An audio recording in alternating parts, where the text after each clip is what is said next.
Hi hello నమస్తే, నేను మీ రితేష్. మీరు చూస్తున్నారు ఆర్కేస్ కిచడి. ఈరోజు మన ఈ వీడియోలో healthy and special evening snacks recipes చిన్నపిల్లలతో పాటు పెద్దవాళ్ళకు కూడా ఎంతో బాగా నచ్చుతుంది. టేస్టీగా, బయట క్రిస్పీగా, లోపల సాఫ్ట్గా ఉండే ఈ స్నాక్స్ చేయడం కూడా ఎంతో సింపుల్.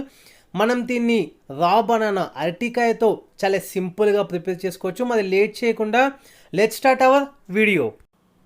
ముందుగా ఒక పెద్ద అరటికాయ తీసుకుంటున్నాను. నేను బాగా వాష్ చేసుకున్న తర్వాత ఈ విధంగా దాన్ని 2 పార్ట్స్గా డివైడ్ చేసుకొని ఇప్పుడు మనం దీన్ని ప్రెషర్ కుక్కర్లో యాడ్ చేసుకున్న తర్వాత అది మునిగే విధంగా మనం కొన్ని వాటర్ అనేది యాడ్ చేసుకోవాలి. ఇప్పుడు దీనికి ఒక 4 to 5 విజిల్స్ అనేది ఇవ్వాలి. ఇప్పుడు మీరు చూస్తున్నట్టయితే ఈ విధంగా ఒక 4 to 5 విజిల్స్ అయిపోయిన తర్వాత చాలా బాగా ఉడికింది అరటికాయ. ఇప్పుడు మీరు చూస్తున్నట్టయితే దానికి ఉండే అవుటర్ లేయర్ మొత్తం ఆ పొట్టు అంతా తీసేసుకుని మనం ఒక మిక్సింగ్ బౌల్లో యాడ్ చేసుకుందాము.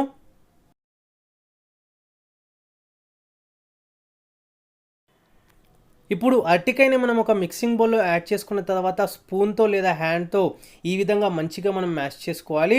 ఇప్పుడు మెల్లిమెల్లిగా ఇంగ్రీడియంట్స్ అనేవి యాడ్ చేసుకుందాం. మనం ఒక మీడియం సైజ్ ఆనియన్తో పాటు కొద్దిగా కొత్తిమీర తురుము, దాంతోపాటే పచ్చిమిరపకాయ ఒకటి, ఇంకా స్పైసీగా కావాలనుకుంటే 2 కూడా యాడ్ చేసుకోవచ్చు. ఒక 1/2 స్పూన్ వరకు ఆమ్చూర్ పొడితో పాటు ఇప్పుడు ఒక 1/2 స్పూన్ కారము, ఉప్పు టేస్ట్కి తగ్గట్టుగా, 1/2 స్పూన్ మిరియాల పొడి, ఒక 1/2 స్పూను లేదా కొద్దిగా జీలకర్రతో పాటు ఇప్పుడు ఒక 2 స్పూన్ల పుట్నాల పప్పుని నేను ఇందులో యాడ్ చేస్తున్నాను. మీ దగ్గర ఇది అవైలబుల్గా లేకపోతే కనుక మీరు శనగపప్పుని బాగా ఉడికించి అది కూడా ఇందులో యాడ్ చేసుకోవచ్చు. అండ్ శనగ పిండి కూడా యాడ్ చేసుకోవచ్చు, కాకపోతే వేయించి యాడ్ చేసుకోండి, లేదంటే పచ్చివాసన వస్తుంది కాబట్టి. అండ్ లాస్ట్లో మనం ఒక 1/2 స్పూన్ వరకు గరం మసాలా పొడి కూడా యాడ్ చేసుకొని ఇప్పుడు మంచిగా ఇంగ్రీడియంట్స్ అన్నీ కలిసే విధంగా హ్యాండ్తో లేదా స్పూన్తో బాగా మిక్స్ చేసుకోండి.